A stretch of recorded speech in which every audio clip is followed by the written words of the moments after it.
Nako, patuloy na lumiliit ang mundo ni Pastor Apollo Quiboloy. Dahil sabi ko nga sa inyo ngayong meron ng nakapatong na 10 million pesos na reward money at sinasabi na ito ay dadagdagan pa. Malamang mga miyembro din ng KOJC ang magtuturo kung nasaan si Quiboloy.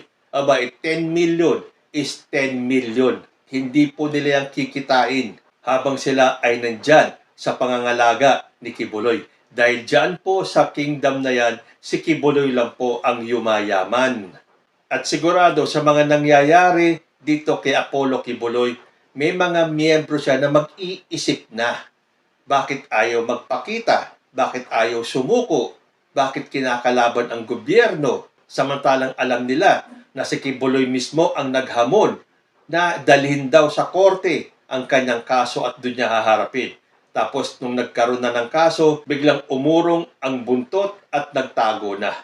So sa tingin ninyo, mananatiling loyal ang ibang mga miyembro ni Quiboloy?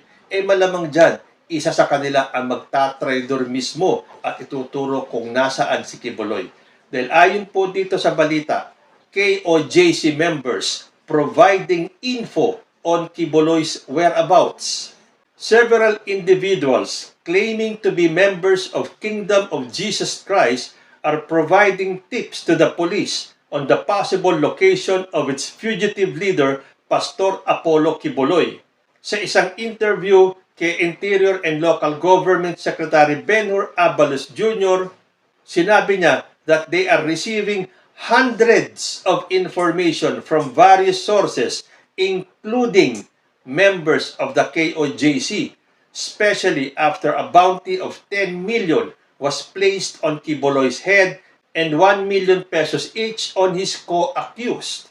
Hindi po talaga natin maiiwasan na meron pong babaliktad dyan sa mga taga-KOJC. At ang iisipin nila ang future nila. Kasi hindi naman malalaman kung sino sa kanila ang magtuturo. Hindi po i-disclose ng gobyerno yan.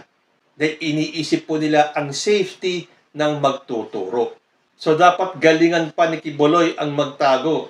Dahil malamang sa malamang ang magtuturo din sa kanya ay yung miyembro niya.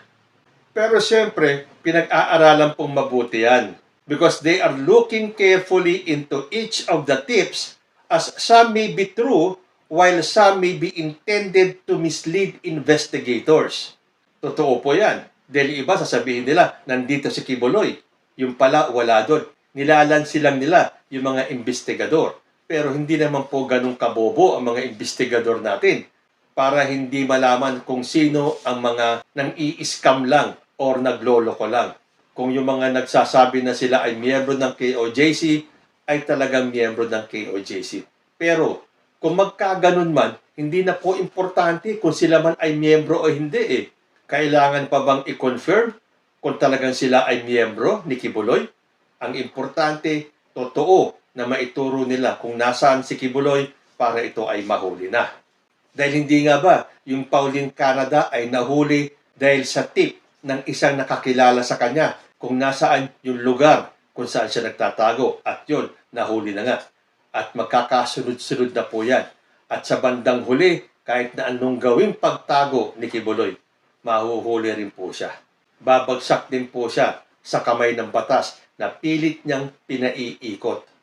Sabi pa ni Abalos, kumpiyansa siya na through their continuous efforts, Quiboloy's world has drawn smaller.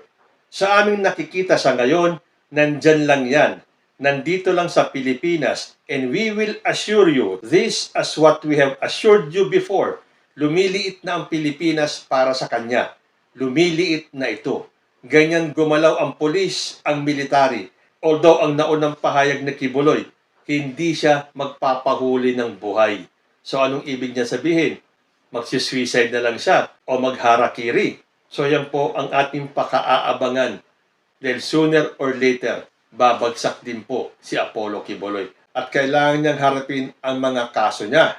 Na kung tutuusin, kung talagang pinipilit niya na siya ay inosente, iyon na ang tamang pagkakataon para ipagtanggol niya ang sarili niya at mapatunayan na siya ay inosente. But until such time, hanggat siya po ay nagtatago, hindi po natin maiiwasan na maging guilty ang hatol sa kanya ng taong bayan.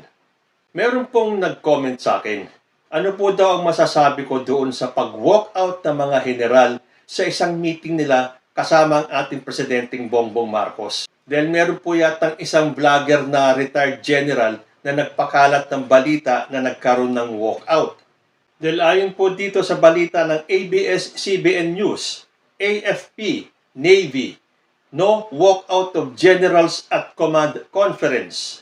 The Armed Forces of the Philippines and the Philippine Navy dismissed as false the radio commentary of a retired general who claimed that generals had walked out during a July 4 command conference with a top government official. That is fake news. I was there personally. There is nothing of that sort that happened. It was a very professional exchange of ideas and discussion, and it ended on a positive note. Sabi po ni Colonel Francel Margaret Padilla, AFP spokesperson, sa isang media briefing sa Villamor Air Base sa Pasay City. He added, the military maintains a robust working relationship with higher headquarters, particularly the Department of National Defense. That is 50% fabrication, 50% imagination, 100% false. The AFP senior officers and the entire organization conducts itself with the highest level of professionalism, sabi po ni Trinidad. He added, the claims were part of Marites warfare, using a vernacular slang for a gossip monger. So, chismoso lang po ang nagsabi nito kung sino po yung nagpakalat ng fake news. President Ferdinand Marcos Jr. headed the Mid-Year Command Conference at the AFP General Headquarters in Camp Aguinaldo, Quezon City. Pinag-usapan po doon yung de-escalation ng tensyon sa West Philippine Sea. So ayan po, wala pong katotohanan yung sinabi na nagkaroon ng walkout na ginanap sa isang command conference. Talaga pong walang tigil ang destabilization effort ng mga anti-government at mga anti-BBM. Lahat po, kahit na po fake news, kahit na chismis lang, kahit marites lang, talagang ipapakalat nila. Bakit? Kasi meron at meron kasing maniniwala. At para sa kanila, kahit na may ilan man lang na maniwala sa mga pinapakalat nilang fake news, tagumpay na sila doon. Dahil kakalat at kakalat yon. Ipapakalat naman nung nakarinig sa kanila na nagkaroon ng walkout. Yung mga walang time para mag-research at magbasa ng balita at narinig lang na nagkaroon ng walkout at sila ay hindi makamarcos, siyempre ang isipin nila, nakakahiya si Bongbong Marcos dahil nag-walkout yung mga general sa kanyang meeting na wala pong katotohanan. So ingat-ingat po tayo at matuto tayong kumilatis ng mga fake news. Lalo na kung yan ay manggagaling sa mga certified na mga anti-BBM at anti-government. Magdalawang isip na po tayo. Maghanap po tayo, mag-research po tayo sa internet para makita natin yung dalawang side ng balita. Hindi ko sinasabi na paniwalaan nyo kagad ang side ng gobyerno, pwede nyong paniwalaan yung side ng nagmarites, pero mas maganda yung tingnan nyo yung both sides. At kung sakaling maniwala kayo dun sa mga nagmarites, at least sinubukan nyong hanapin yung kabilang panig. At ang huling balita po natin, si President Biden parang nagsisisi sa kanyang komento. Kung matatandaan po natin, siya po ay naglabas ng statement na kailangan na daw i-bullseye ni Trump.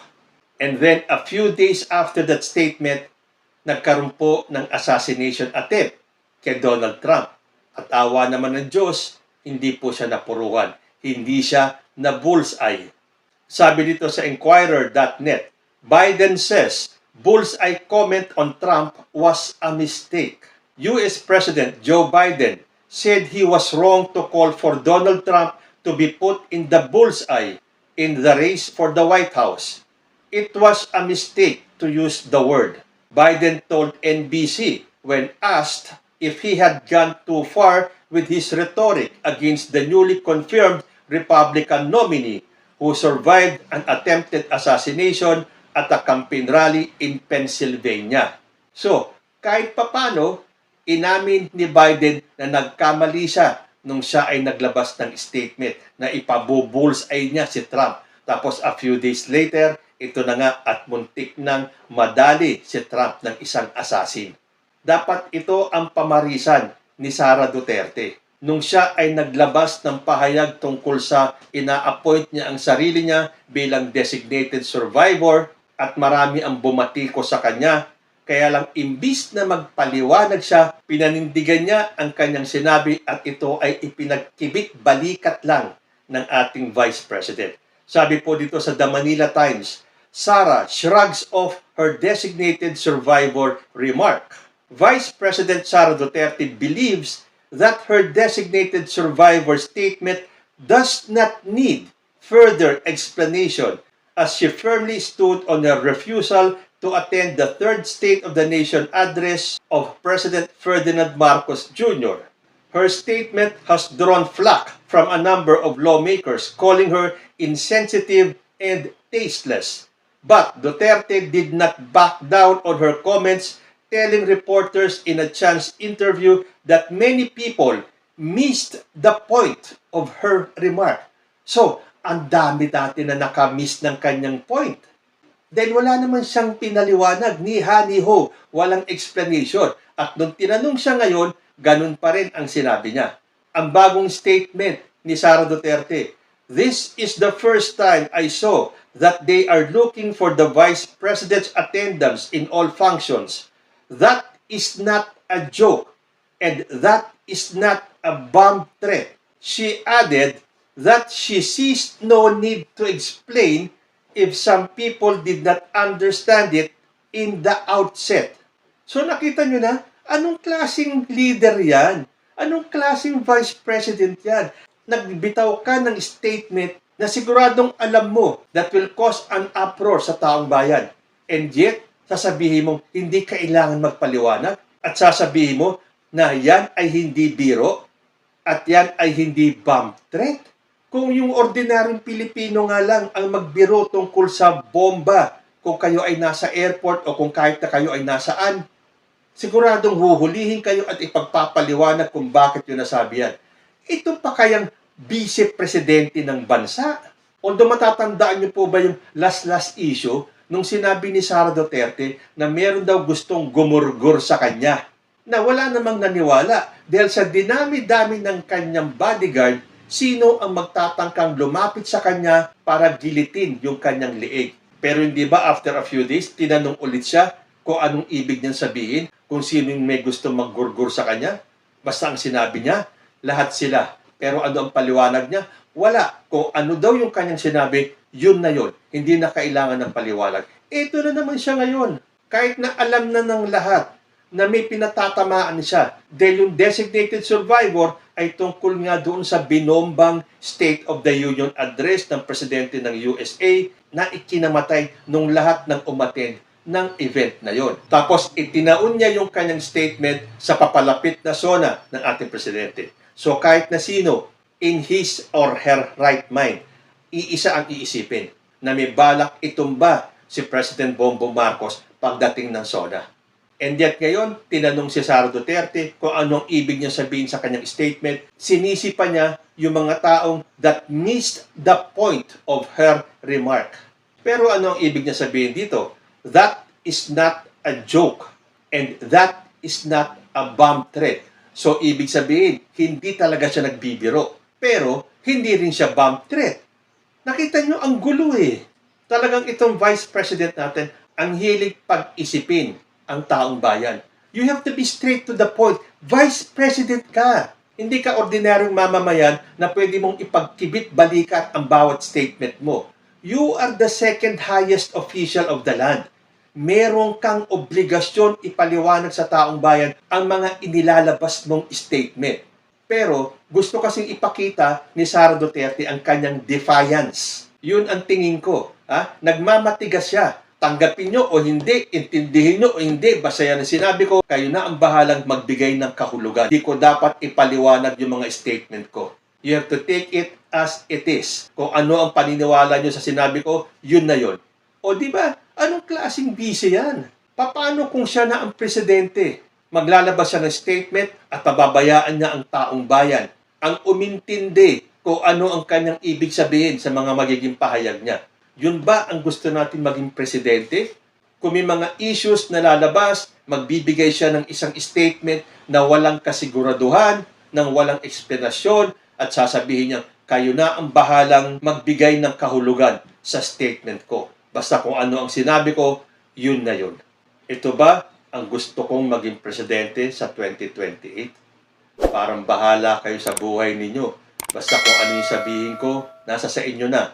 Kung maintindihan nyo o hindi. Kayo po, ano ang masasabi nyo sa mga issues natin for today? Comment lang po down below at magbabalik ang usapang Tito Manny. Diyos ti Agnina.